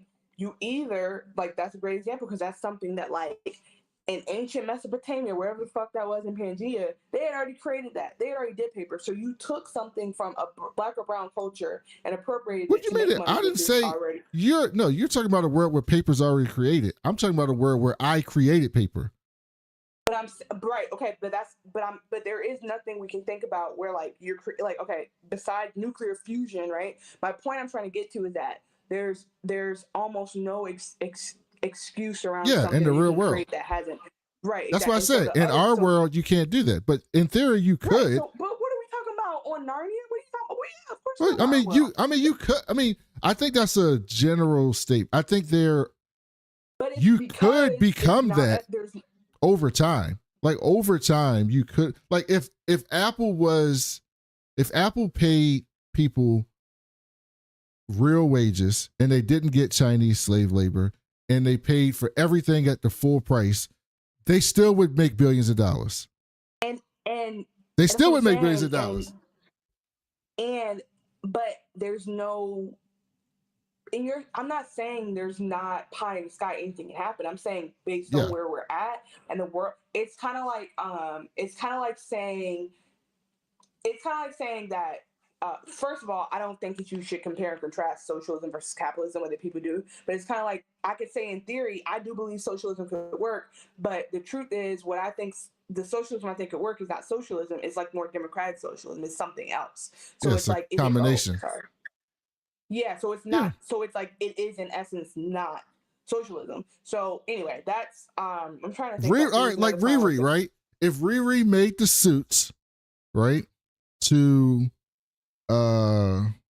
like for the first responders and all that stuff that she wanted to do, if she sold those to every first responder group around the world, she'd probably be a billionaire. Mm-hmm. Right? And if she paid the people who developed the suit the wages that they deserved, and she sourced the material ethically, I could say that's a relatively good billionaire. I agree, but I agree, and I think that would be the one good billionaire, and the road to that is so paved with connection to dark money because of the history of capitalism in this country and how tied it is to violence. That's all I'm saying. So it's also much harder. It's also much harder and takes much longer. That's the biggest reason why. Because of capitalism and the harms. That's what I'm saying. Like, capitalism itself is not a good thing, and therefore it creates all these other things. So it's like, I believe in, small change and all that. Like, we could see something be different in a generation. Somebody said, like, it's going to take a generation to fix the shit that's happening now. I get it. But anyway, the point is that I think we agree that, like, there are really no ethical billionaires. There are some, like, accidental millionaires. But, like, most people, it's the same way I feel. Well, I think ethical is a sliding scale. I think the level of ethics changes. And I think that is the whole point. And then, because I think it can be a binary, but then I think there's a spectrum, but, like, there is a such thing where the spectrum goes from neither ethical nor ethical to non-ethical. But with that said, I think also, like, you can be an accidental millionaire. I think the point is it's similar to racism to me, where, like, unless you opt out of the evils of the system, you're going to participate in it whether you realize it or not. Well, you can't opt out. That's the key, though. You can't opt out. You're going to participate whether you realize it or not. So until you are intentionally anti the system in place, or until you go out of your, so it's literally like you have to learn to not be racist because racism is taught to all of us. That's all I'm Yes. saying. So it's like you have to learn to be ethical because being unethical is taught to all of us. So Yes. it's all possible, but it takes opting into it. And so I think that like, are we gonna for example, right? You know, there's people who believe that like Jay-Z and Beyonce have okay, a better example is there are people who believe that like the Clintons have killed people. I can't say if they haven't or not, but I would hate for Hillary to have done that. Bill, I can't speak for. But then you think about like Jay-Z or Beyonce, who it's like people say they don't say they've killed people, but they say that they like harm people, they've stolen their ideas and their IP and make money off of it. So it's like I can't even the best billionaires you can think of, the people who give back all the time, it's like there's still something underlying unethical about like I agree. But I mean, that's why I said there's levels to it, because you can say that about anything. There's people that will say we're bad because we wear clothes that come from animals, right? Or that we eat meat and we don't eat plants, right? You're killing animals to eat meat, or that you're using energy instead of growing your own food. Like there's always levels to it. But where we're agreeing, but you don't realize it, is that all of that is unethical. It's just a level of unethical. But it's true, because if I really wanted to be ethical, I would stop making excuses and only buy clothing that's sustainable, even if it means I have 3 outfits. If I really stood on business, but I don't do that. So But that doesn't mean you're a bad person. I'm a part of the problem, though. You're a part of society. If I'm part of the problem, you are definitely a part. You know what I'm saying? Yeah, but you're a part of society, because we live in a society. So, and society now, when we get to Star Trek, like Riri talks about in a little bit, if we get to not to get completely sidetracked, even though we won't did. Get to Star Trek. In Star Trek, they had everything that happened in our life, right? And then they had World War III, and World War III happened, and then they had the eugenics war, and it really fucked shit up. And then when they came out of the eugenics war, they were basically like, we got to do this the right way. And they were able to solve, this is the key to like actually real life, but they were able to solve basic needs, right? With a replicator, because they were able to take energy and change energy into whatever they want. They were able to solve hunger, thirst, and housing. And so, you know who else could have helped solve hunger? Elon, but he chose to buy Twitter instead. Yes, but like what they did in Star Trek is fake. They actually solved hunger because they just could create it out of energy and water. I understand. And so once you had that, then you're no longer fighting over resources, because at the end of the day, that's what all this is about, is fighting over resources and trying to get the most resources for the least. But that's not even what it's about. What it's about is the fact that there's a group of people that since the beginning of time have never been truly under-resourced or oppressed. Yeah, they want to hoard the resources. They want to hoard the resources. I'm saying there's a demographic of people that from the beginning of time have passed down the insatiable need to never be without and to never be at the bottom of the social totem pole. And as a result, that has fueled I thought about that driving the other day. Like, that has fueled so much, because there is one group of people that has never had a trail of tears. They've never been enslaved. They've never been subjugated for their bodies. They've never, like, there's one group of people that has throughout history admitted a lot of violence because of trying to portray that. So I agree with you about resources, but it's not necessarily just resources, because there are plenty of societies. Sorry, y'all, my phone keeps sliding. There's plenty of societies and cultures that have figured out the resourcing problem. So there's another thing there that we don't want to address, that's like a cultural issue in a certain subgroup where it's not okay to them to not be okay. And as a result of that, wars have been started. Yes. So then Riri got home. Yeah. Because Chanel went on her socialist tangent, her Marxist socialist. Yeah, exactly. You weren't involved at all. I'm a good old fashioned, what I call myself is a pragmatic progressive, not a Marxist, John Lennon, Castro sympathizer like my partner. But you literally voted for Marco Rubio. You wrote his name in the election. I'm too pragmatic for that. I don't like suckers. Okay, so I don't like suckers. She comes home. She got Xavier some headphones. And he's like, where you get this money from? And she's like, bitch, Yeah, why like, you questioning where I got my money like, from? first of all, you just had to like beg to borrow some junkyard scraps, and now you got the new Beats. You got the Beats by. No, she actually got him good headphones, not Beats. And he Yeah. was like, she was like, why are you in my pockets? Like, get out my fucking pockets. Do you want them or not? Is what she said to him. And he's like, no, I'm gonna take them, but these was Natalie's headphones. And they hold on every memory. He's like, bitch, goddamn, why everything gotta be Natalie? Every time we talk, it's Natalie. I did this for Natalie, I did that for Natalie. I'm just trying to get you some nice headphones. And he was like, I'll just give anything to see her one last time. And I'm like, Riri, just tell him you made Natalie. You're gonna end up telling her in 3 episodes. You're gonna end up telling him. The more time it goes, the more like you end up in that like misunderstanding trope I hate, which is like somebody being mad because they didn't. I mean, I would understand being mad about it, but like she's putting herself in a position where he's gonna find out. It's gonna be weird. Then my man Joe, this why Joe, my man. Joe not afraid to go into South Side of Chicago.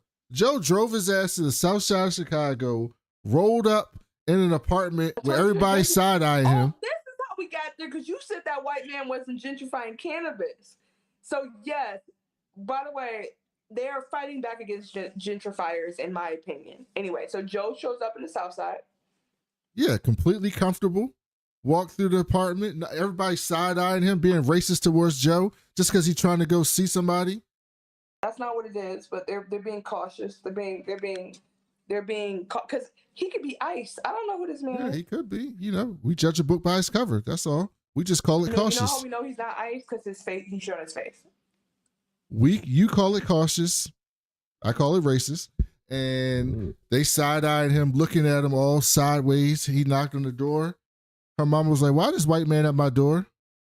She said, why is this middle-aged white man at my door? And he said, I'm 36. And I screamed in my house, because if somebody called me middle-aged. See, but you won't call that racist. See? You won't call that racist. But imagine if Riri went to Joe's house and the white woman asked at the door and said, Joe, why is this young ghetto black chick knocking on your door? Calling him middle-aged and using a euphemism that's been used for subjugation is two different things. You always take it too far. Middle-aged is, and you just said if somebody called me middle-aged, you were about to say I'd be so angry. That's because that's human. That's across all cultures. That's not rooted in white versus black race. Let's move on. We gotta go. See, you see, y'all hear it though. Y'all hear it. I don't have time for this. This one I don't have time for. I mean, I won. And Joe said, I'm here. They basically make up a lie. They know each other from work, and he got some blueprints. They want her to look at the shit. And all the black people walking past him, looking at him weird. And he had a bunch of ideas. And Riri was like, all right, dog, but I'm going to have to give you a rain check on that. And my man Joe was like, no, you not about to give me no fucking rain check, or I'm going to tell your mama what you really doing. And I was like, that's right, Joe. She told you to stand up for yourself. And you do exactly what she did to you. He said, I'll see you at 6 p.m. 6 a.m. p.m. Oh, p.m. And so then Nat's telling Riri to stop working with Parker before she get caught up. And then she was like, anyway, let's go hang out like we used to. So they go out, and Riri's talking to Nat. They're sitting on a hill somewhere. And she's like, Joe got some good ideas, but he's neurotic. And there's some gaps in his shit, but we can figure it out if we can work through it. And then Nat tells a story, a couple stories about shit she remembers. And then she was like, I remember a lot of stuff, but some of the stuff I just can't put together. It's like some missing pieces. And then Riri wonders, they start talking about what Gary would think about the suit that she made. And so, Gary used to say, when people say, why are you building this or why are you doing this? He said, because I can. And even though that's not like the actual answer, it's kind of a connection of like, she'll give that reason, even though there's a deeper reason behind why she wants to do things. So just like, we just getting more flashbacks and understanding about how much she appreciates. I think her mother was a widow. So I think her bio dad passed away. And so Gary was a great stepfather to her. They go to Gary's garage. Riri says, "Look, I'm only gonna do 1 to 2 more jobs, and I'm out this shit." And then she starts to have a flashback about that night. She has a panic So she attack, definitely has PTSD, and she almost for sure has not seen a therapist. and that calms her down. And she's like, "The only person that ever calmed me down was Natalie." And she's like, "Bitch, I'm Natalie. What you mean?" Also, by the way, though, like not to be funny, but all Natalie said was, "Hey, breathe 1, 2, 3, 4, out 2, 3, 4." She's like, "How did you do it?" Like, babe, she did box breathing. Back at the house, Riri gets home. There's cops there. They talk about Stewart's dead. She's like, "What Now the I know fuck?" her mama is. By the way, I know her mama is tired of people knocking on her door. Because if a middle-aged white man comes to my door first for my daughter, I'm gonna be like, all right, maybe it's work. And the police, I'm like, you're grounded. What are you talking about? Riri starts freaking out, thinking they could kill him. Nat said, "Look, I'm not Team Parker, but we don't know that that's him." Wait, And sorry, just to be clear, what happens is Rampage is dead, and she's thinking, well, if they killed the last hardware guy, they're gonna kill me if I don't do what they want or if I do something wrong or whatever. Like, because all Stewart did, from what we know, is like not all he did, but like he messed up on a job. Like he didn't betray them, he didn't do nothing crazy. And if he's dead, then that means that like getting involved with them is not something she can just like easily say, I want to walk away from. Joe Parker texts him to meet them at Heirloom, and she's like, "Listen, I need to get this piece of his hood, but I can't bring any tech. But I think Joe has a prototype for this bioskin that I can use to cover my tech." So they cut to Parker's crib. Parker's doing yoga. John comes in and says, "Look, we got to cancel this Heirloom gig. I can't find nothing on it. We don't have a good way in." And you getting blinded by Riri's It's suit. not even just a yeah, like because what they've been using is they've been using like compromise to like convince people to like they leverage them to sign the contracts, and that's a part of it. It's not just the physical Mm-hmm. threat. And so he's like, he's like, this is not a well planned heist because like we're not going to be able to, we can't use it to crack him, Yeah, because which he's creates just selling complications. mushrooms to white people. No, he doesn't have. He has a very thoroughly cleared background check because, you know, what I'd be interested in is like, do I guess in the blip, people were gone during the blip because I'm just like, what if it's a blip related thing? But I don't think it is. Parker made an executive. Parker kind of gets mad, makes an executive decision, and says, "You're gonna see the bigger picture." After he heard a story on the news that Because for made Parker, there's a lot of pride happening right now. It's not just for him about the money. It's about like proving that like they can take back their neighborhood and that they deserve this and they're not just a ragtag group. Like they're yeah, there serious. was a And news to be story fair, that was like these young people out here messing with them, and he was like, "Y'all not gonna disrespect me like that." Basically, like and we he's bigger like, than oh, that. bet. And it's like, oh, of course, you get mad at 6 p.m. in the evening news. That's crazy. So John was like, "All right, I trust you. I got your back." Then they cut to Riri. She wants to upgrade the skin, but Joe don't really want to do that shit. Uh, and Joe he has done local anesthesia, cut a chunk out of his damn forearm, trying to figure out some type of chip he wants to put in his a skin. neuro It's chip. so We got those now too, by the way. body horror. We got neuro chips. And Riri goes to like get some sugar or some shit and pulls out this thing. She's like, "What the fuck is this?" She's like, "That's my dad." She drops it on the floor, and he goes and Now, sucks that shit up with the vacuum. first of He all, don't give a fuck. Riri, why are you in this man's cabinets? 1, 2, why are you sniffing the flower? 3, I know it's shocking to you. Put it back in it. Don't drop the damn like that's where I was just like, what are we doing here? So anyway, yeah, like you said, we find out his dad passed away. We know that, but I didn't catch this at first at all. On the thing it says Obadiah S. Yeah, so we find out his daddy's Obadiah Stane and he's Ezekiel Stane. And he tells the story that like she's like, "Oh yeah, your daddy died in a plane crash." And he was like, "No, my daddy ain't died in a plane crash. My daddy died trying to kill Tony Stark." Because guys, remember when I recapped Iron Man quickly on this show a couple of episodes ago, guys? This is so perfect. I just restarted MCU and we're talking about him. You wouldn't even remember. It's like Red Hulk. Like who the fuck would remember this if I wasn't rewatching these movies for y'all? Everyone. So there's a bad guy who's Tony Stark's uncle in the movie, And he is the one the whole time who's like, hey, we want to run the drugs. We want to run, not drugs, we want to run the weapons. We want to run the guns. Like, we want to do this. And so he's working against, it's a little bit, am I freezing up? No, you good. It's a little bit succession-y. He's going behind his back corporate wise to fuck with him, basically, because when Tony Stark and Iron Man decides he doesn't want to sell weapons no more, because remember this crazy ass plot where he had got kidnapped by the Taliban, and that is how he became Iron Man, because somebody in a cave put the plutonium in him. Anyway, so he comes back and he doesn't want to do it. So Obadiah gets his own suit because everybody's trying to make an Iron Man suit. I think he uses whatever the fuck. He used the old one. He found it, whatever. So he goes after him, and that's how he dies. But they cover it up in a whole story where they, obviously somebody on like the Stark company board dies, so they have to have a better excuse for him than that. So apparently, the public thought that he died in a plane crash. Riri apologizes. He's like, I spent my whole life trying not to be like him. And she's like, let me help you. And don't worry about, a bad guy. Don't worry about the skin. And then Zeke. But mind you though, side note though, I thought it was amazing that he knows, because how many stories are there in these universes of like kids who don't know their parents were assholes? Yeah. And well, he found out, he probably knew his daddy was an asshole the whole time though. So that probably wasn't surprising. That's how he probably was as a person, yeah. But I mean, the whole point in the movie was it was a twist for us, because you thought he was a supportive uncle who just cared about money a little bit extra. You didn't realize he was like sabotaging Tony from the beginning, and then also was willing to literally kill Tony Stark. Zeke is asking about the iron suit. Riri says she's making it, like, what's the real reason? She's like, I'm making it because my stepdad. And she tells a story about Gary and how happy Gary would be right now if he saw this.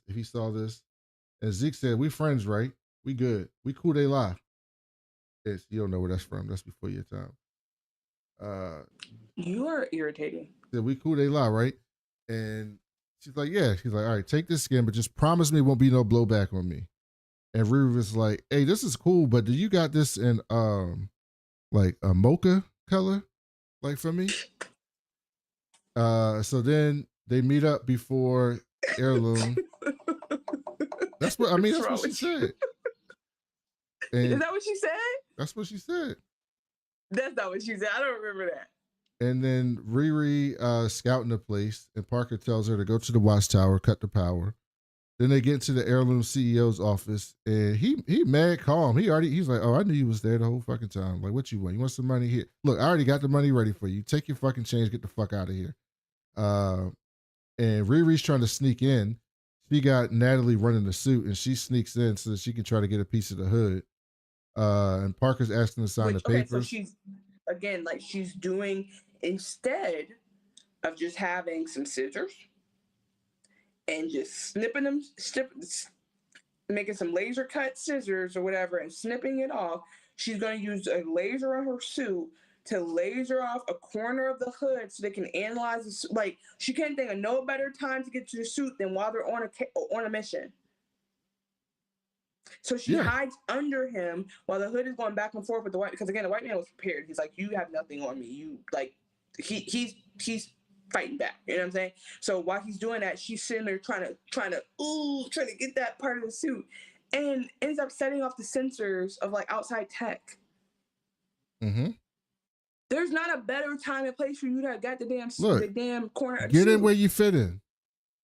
That's the motto. She didn't fit in because she let the thing out because the laser. So I'm like, it made me so. Well, no, she was trying to go too fast. Nat told her slow down. She's like, I got this. Listen. Yeah, she didn't listen to the extent, and so I mean, but I also feel like in general, like she still was doing the one thing that would get them caught, which is what Stewart also did. Like the one, like fucked up. Stewart didn't even mess up as bad as her. Stewart just, they're just such tripwires that he didn't get. So anyway, she does. That's the first time Riri really made me mad, because like I don't like when people pretend like they're not okay. They're okay when they're not. I don't like that. But that didn't make me mad. What made me mad was her setting off these sensors she knew about just to get this, as if there's no other time she'll be around the road. And I get like that he was distracted, but like, bitch, y'all just went into the room and unlocked the shit before you could get back in. There's other ways around this. She could have enlisted Clown, because Clown's also interested in the you know, like I know this is how they had to push the story along, but it made me mad. Hood, the thing goes off, security starts running in, he starts fucking them all up. He killed the guy, basically just broke his fucking neck, killed him dead in the room. And also, so it has like fail safes where once that thing goes off, like the carbon dioxide starts to go up, so there's no more oxygen, and so like all the plants are fine, but human beings would suffocate, and that's like the fail safe. And not just does the CO2 start going off, the doors start closing, so anybody who's trapped in there fucking around is going to die. So everybody's trapped. Riri tells Nat to direct her to a room that hasn't switched over to CO2 yet, and then tells Nat to go save everybody. So Nat's like, okay, I'm about to get you and we can bounce. And she's like, no, because like if anyone survives, I'm gonna be fucked because I didn't save them. So like we gotta do it. I think she also generally doesn't want them all to die. Yeah. So she goes. You know, she don't care about any staff members left behind. She's like, they're fine, but y'all gotta get saved. Nat goes and busts everybody else out in the nick of time. John comes into the greenhouse room where Riri's at and sees that she got a laser and got a piece of the hood. And he's like, oh, that was you doing this shit. I don't trust you. They start fighting and he starts whooping her ass. And then basically Nat shows up and gets Riri out of there when the CO2 starts to go off in that room because they can't breathe. She gets inside the suit where she can then breathe. And she just leaves his ass in there. So John died. John did wrong. John was being way too much of a bulldog for the cause. John should have been like, look, let's get the fuck up out of this room that's about to suffocate us, and then I'm gonna deal with you. He said we don't have no loose ends. But you don't have to, but that's what I'm saying. But you're a loose end because he didn't even know he could get out at that moment. So what I'm saying is that like, instead of killing the bad girl genius, we could just break out of here, and then I can get rid of you on a run back to the thing or expose you. But I think that like the idea of fighting when he didn't have any natural way to get out the thing once the CO2 lock went on was stupid. But again, I think they built that in. I think that's why they built him in being super aggressive and super protective, because then it kind of made sense. Come to find out, she left the biomesh in there, and I'm talking about DNA, a tracking device, basically the piece of the hood, so they can find him. Like everything's up in there. And I was like, when she realized that, I was like, can you go back? No, they cut the Parker's crib. Sure? He's screaming because she asked what happened with John. She does this flight around the facility. It was like, John is stuck in a room. He not moving. So Parker realized he was dead. She does X-ray as if she doesn't know where he is, to legitimately seem like she's surprised by it. And so he's really sad because the only one who didn't get out was John, and she had the capabilities to confirm that he's not like on his way. Because obviously, if she saw somebody running towards them, she might be good. Like he might have waited, but like they didn't want to wait because they're about to get caught. So it's very sad. He lost his cousin, his Ace Spoon Coon, his number one, day one. And he's screaming. Well, he's back in the house and he's screaming. He's like, "Is this part of the plan? This can't be part of the plan. This is not what I signed up for." Blaming himself because again, like he rushed into it. John said, "Let's not do it." He was being persistent. He was being kind of like hard-headed. He says, "I'm done with you." Again, I think he's talking about Mephisto, but we'll see. And then they cut to Riri, and they show Riri is just like having another panic attack, and this time she's really not okay, and she's going through because she realizes, one, she killed somebody. Two, she killed him, / left him for dead. Two, she left the biomesh. Yeah, just all John asks is like, don't have this come back to me. Not even that, just like it not even, I think it's gonna come back to her too. You know what I'm saying? So it's not gonna come back to her. Is she not a criminal? They're not gonna have her DNA on file. Oh, well, but now they have her. They have that on file, so it'll match if she gets caught again. So she can't anyway. But she also, so she's having a panic attack, like you said. Natalie's checking on her, and this is the moment I mentioned before, where like we've watched 3 hours basically at this point of her like having her moments and lashing out at people or like shutting down, and then we hear her go. Natalie's like, "Are you okay?" And she finally says, "No, I'm not." And I think that's a really important turn for this character. And they've worked their way up to like making her be like sad and brooding and having PTSD, but she's pushing through and she has a bigger mission. And finally, like she fucks up bad enough where she has to face how she feels. And then back at the house, back at the trap house. No, that was the end. No. Yeah, I'm so glad. Okay, so back at the trap house, what's his name talking to the Mephisto cape? He's like, "What are you like? What's going on? What was this? Was this the plan?" And they started showing him John dying, like a vision of it. He's like, "Why do you have to show me my cousin dying? I didn't see that."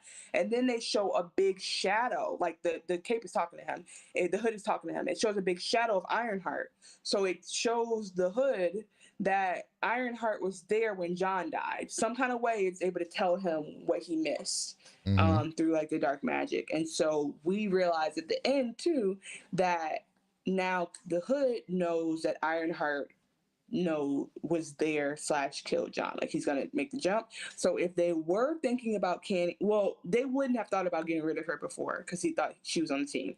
But now that he is gonna trust that she's a part of John's death, she's 100% not welcome back around there. And in fact, my prediction is that the second half will be about him becoming her enemy now. And trying to come after her. And I think us seeing like a really dark turn based on the hoods, him like succumbing to the hoods evil and negativity or whatever. Also him being very like him being very uh uh betrayed. And the other thing that's interesting is I don't know how she'll have to go somewhere else. Maybe this is what pushes it forward. She has to now go somewhere else to figure out what the hood is made of because she doesn't have access to the material that she cut anymore. And so my point is that we might see her expand out her knowledge of like the universe by discovering this because she can't go back to unless her dumbass. But you know what, her dumbass might go to the trap house to try to sneak in and cut more of the cave out, and that's when they have their showdown. What do you think is next, or just any guesses? No, that's what I think. What you just said. So we're so good at this point. Honestly, I would love to be surprised, and also all that just came to me just now because we just put it all together in this nice little narrative. Like I think I just obviously I knew they were gonna like there's gonna be a turn, but the more I thought about the character and then making Parker all sweet, it's gonna make it all like because Parker didn't even give a fuck when homegirl broke into his room and stole the cake. Like what are you talking about? He should have freaked out too, and the fact that he didn't is gonna make him even more like evil and mean. And like he was trying to do this for good. He's trying to do this for the South Bronx. He was trying to do this for Washington Heights. Because remember he was in that musical. No. You remember that? Anthony Ramos was in another Lin-Manuel musical about the Washington Heights in the Bronx. Anyway, so yeah, he is gonna be upset. Great first half of his first season. Really strong start, really strong story, really strong narrative. You cannot ask for much else from a Marvel show. We have set up. WandaVision has something we've never seen before, so I'm gonna give you that. But the thing about WandaVision is how many motherfuckers turned it on, saw it was in black and white, and said no, thank you, and turned it off, and had to be reminded to go back and finish it. It's worth going to finish. You don't have to deal with Ironheart. It's not a slow burn at all. Like you get what you need out of the beginning, and you have reason to keep watching. So I think that like I would encourage everyone who's a fan to watch. But if you identify at all with how I identify, it will be a great watch for you as well, because we do not have this character with this emotional cultural motivation very often in these magical or technical Marvel superhero spaces. Like even at the School for Gifted Children, Professor X's thing, we don't like none of them come from the hood and they're like, hey, I was immune in the hood, and so like this stopped me. I'm here, so I won't be gang banging. We don't have that. Do we? Well, we do, but we've never seen it in movies. Who was it? You'll see. You'll see. No, tell me. I don't know. There's some black characters that are lesser known X-Men. That are from the hood? Yeah, I'm pretty sure that's like Sync's backstory. Okay. Well, there is one, but yeah, I haven't seen him yet. How long did we? This was a long one, right? How long would we go? No, it's not that long. We haven't even hit 2 hours yet. We've done way longer episodes than this. So Okay. we'll be back next week for the final 3 episodes. Hopefully we'll be back earlier so we can get more people in the chat. People probably weren't staying up this late. Yeah, the thing is, guys, we have a tough one because on Wednesdays there's yoga in the city, and it's hard. Like it's like, do we stream before that? Do we stream after that? And then so Thursdays might work for Ironheart, and we're just gonna do earlier next week. That's fine with me. But anyway, what do you remember? What your sign off was? No. What am I supposed to Wasn't say? it like love you, thank you? Oh, yeah, Sync. Sync grew up in St. Louis. Nice. And there was a fight in St. Louis when he realized he had his powers, and Banshee showed up, and he basically shattered all the windows nearby, which had the police come after him. The police came around him. It was a whole thing. So yeah, Sync. He's a mutant. His mom called a cab and sent him to Bel Air. Sync's powers is he basically can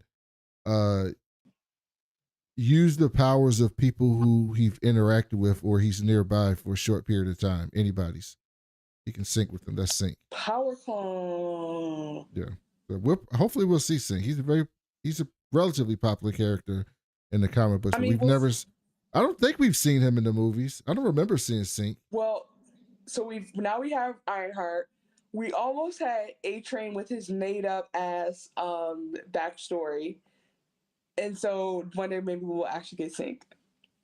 Well, you got Captain America. Okay. Well, anyway, this was a fun time. He's from New Orleans. He's from the hood, New Orleans. Captain America was from the Bronx. What are we talking about? You're talking about Black Captain America. Captain America. What you mean Black Captain America? Why you gotta make him black? Why you gotta demean him by calling him Black Captain America? A joke about original white Steve Rogers coming from like 1942. Steve Rogers is old and retired. I'm talking about Captain America. Came in during segregation. I'm talking about Captain America, not the retired Captain America, the one that exists right now. Pretty sure. Didn't Sam have come like a?